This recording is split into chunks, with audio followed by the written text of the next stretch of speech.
എന്റെ ദൈവം എന്നെ പോറ്റുന്നു, എന്നെ കാക്കുന്നു തന്റെ ചിറകടിയിൽ.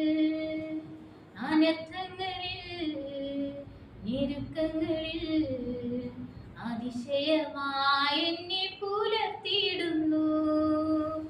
അനർത്ഥങ്ങളിൽ ഞെരുക്കങ്ങളിൽ അതിശയമായി എന്നെ പുലർത്തിയിടുന്നു.